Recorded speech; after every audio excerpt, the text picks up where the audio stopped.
હિંડોળાનું મતલબ એ છે, એનું ભાવાત્મક સ્વરૂપ અલગ રીતે છે. હિંડોળો 10 વિભાગમાં હિંડોળાનું નિર્માણ થાય છે. 2 સ્તંભ છે, એક આળપટ્ટી છે, એમ 3 એ વિભાગ છે. એના ઉપર 2 લદ્ધર કહેવાય છે એને, કે જેના ઉપર એ ચોકી લાગે છે. તો 3 ને 2 5 વિભાગ થયા. એ 5ની વચ્ચે એક ચતુષ્કોણ ચોકી લાગે છે કે જેના ઉપર 4 દાંડી લાગે છે. 5 ને 1 6 થયું. અને એ ચોકી ઉપર 4 દાંડીઓ લાગે છે. એ 4 દાંડી 4 6 ને 4 10 નિર્માણ થયું. એ 10 વિભાગમાં હિંડોરાનું નિર્માણ થાય છે.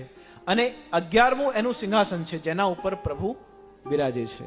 મનુષ્યના જીવનમાં, મનુષ્યના શરીરમાં 5 જ્ઞાનેન્દ્રિય છે અને 5 કર્મેન્દ્રિય છે. 11મું એનું મન છે. તો 10 વિભાગમાં 5 જ્ઞાનેન્દ્રિય